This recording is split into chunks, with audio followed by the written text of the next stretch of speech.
Hi, my name is Savannah James. I was recently involved in a very unpleasant story, and I even went to jail. The link to the video, what happened, look in the description below the video. In short, I crossed Ava's cheerleader at my new school because I am a better dancer than she is. Also, I met Patrick, and there was something going on between us. Ava was really jealous of me, and she decided to kick me out of school. They found my classmate's cell phone in my locker, and they took me to the police in front of the whole school. Ava came in and gave me an ultimatum. I should quit the cheerleading squad and leave Patrick alone. In return, she takes the complaint against me. I felt trapped, and I wanted to grab Ava and smash her against the wall. But there was my crying mother sitting in the hallway, disappointed in me again. And I didn't want to hurt her anymore. Take back the complaint! I looked contemptuously at Ava. Good afternoon. I'm Mr. Simmons, your lawyer. A man came into the office and smiling sweetly at me. He looked sternly at Ava. Hello, Mr. Simmons. Ava, I hope you had nothing to do with this. Please leave the room. I have to talk to Savannah. I watched him with my mouth open. Ava, shocked by the encounter, left. The man turned to me. Patrick asked me to help. I'm his father. He convinced me you were innocent of anything. You can go home now. I took care of it. You don't have to worry about anything.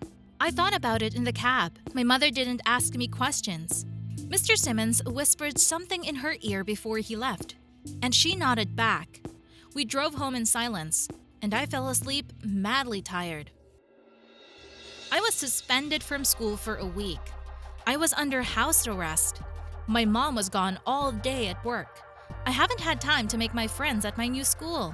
So nobody writes to me and nobody visits me. It's worse than any prison. I was watching soap operas and flipping through social media, and I saw this picture of Patrick with Ava in his arms. Yeah, he wasted no time. I thought he liked me. That's why Patrick asked my dad to handle my case. And then, boom, he's with Ava. Something about that story doesn't add up. Patrick once told me that Ava had been chasing him for a long time, and they even tried dating, but something went wrong. All week long, Patrick and Ava's Instagram has been full of pictures of them together. Here they were at a cafe, here they were on a walk in the park, here she was hugging him outside school. I was sick of watching their endless Instagram stories, but I couldn't tear myself away from this love story either. At the end of the week, another blow was waiting for me. Waking up on Saturday, I saw in the hallway suitcases. Our suitcases. Mom, what is that? Get your stuff, Savannah. Mr. Simmons called. The case is closed. There's no evidence against you. But this situation, I've decided it's best for you to move to another city now and start a new life there. No, Mom, please! We did the same thing a year ago. I don't want to. I like it here.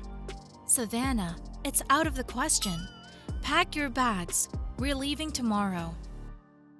I staggered back to my room, barely able to hold back my tears. Yeah, I let my mom down. Again. But it wasn't my fault. I was just set up. Suddenly, there was a message on the phone. It was from Patrick. He asked me to meet him tonight at the school stadium. He said it was important. Well, at least I'd get to see him one last time before I left. At 7 p.m., as Patrick and I had agreed, I waited for him at the stadium. About 15 minutes later, nothing. I texted the guy. Nothing. What are you doing here? Ava came to meet me. None of your business. By the way, they dropped the charges against me. Your plan fell through. I decided to take one last shot at Ava. I don't care. Patrick and I are dating. You're nothing to him. She snapped back. That's a low blow to win a guy, Ava. The point is, I did it. Planting that cell phone in your locker, filing a complaint against you, and then watching the police escort you out of school during the game in front of everyone. I had it all figured out." And Ava laughed out loud. Thanks for the confession. Patrick appeared out of thin air. He was holding the phone, and it was pointed at a distraught Ava. "You're on a live stream. Your confession was heard by a lot of our classmates, and more importantly, by our school principal and Savannah's lawyer. Now you know everything, thanks to everyone who came to my stream." Patrick hid his phone and walked over to me and gave me a big hug. A minute later, a police car pulled up. And this time, Ava got in it silently. I went back to school. Patrick told me that the love story with Ava was a fake. He wanted to get a confession out of her. So he came up with a whole plan. He invited us both to the stadium and, hiding nearby, started a live stream, at the end of which everyone heard Ava's confession.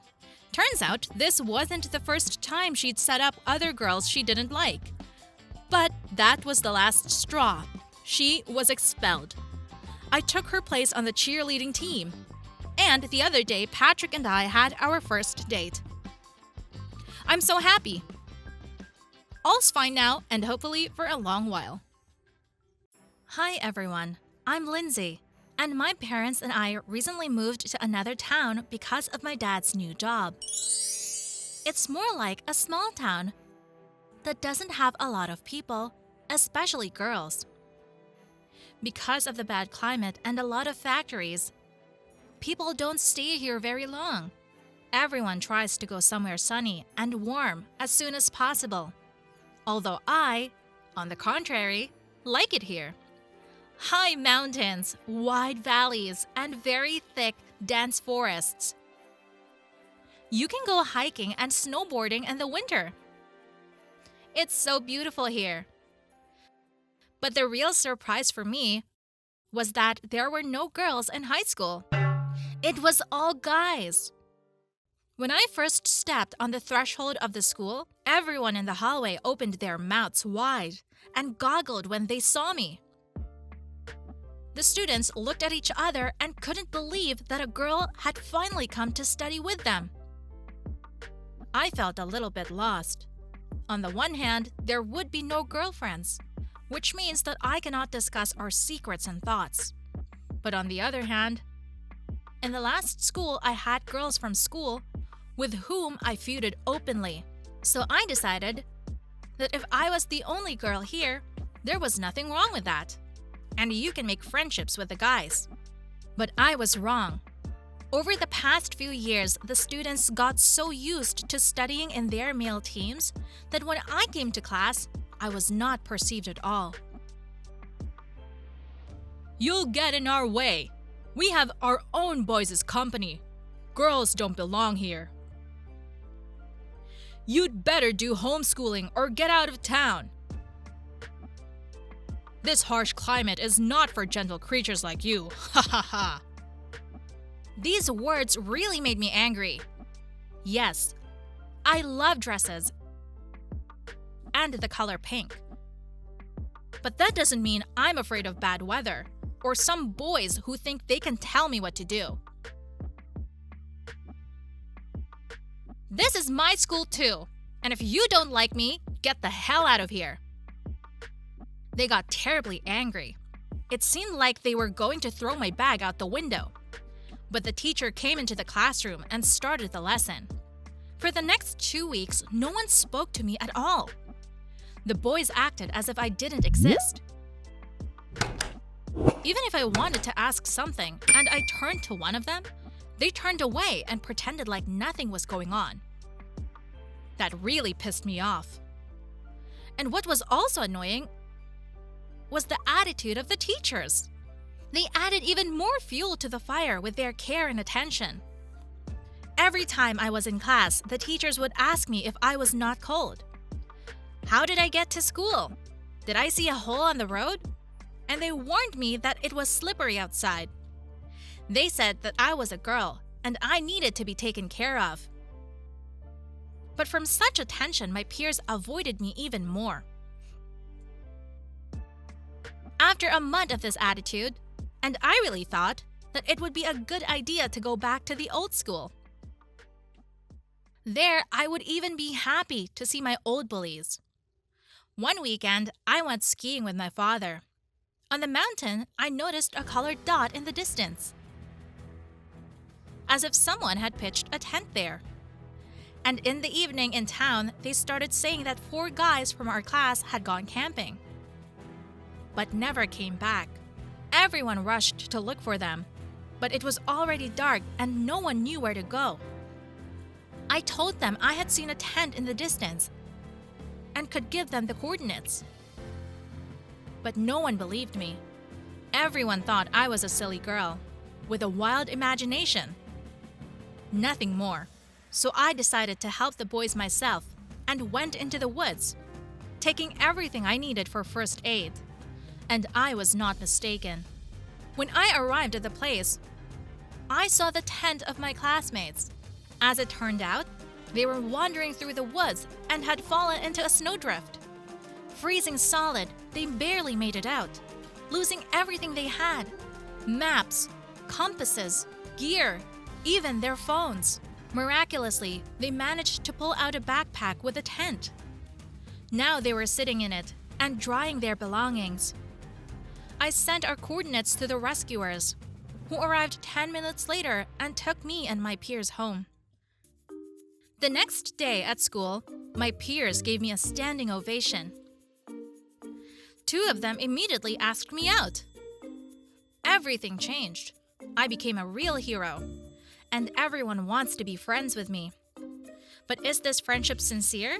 Since I had to risk my life to prove that I am brave, just like the other boys, and that I deserve friendship.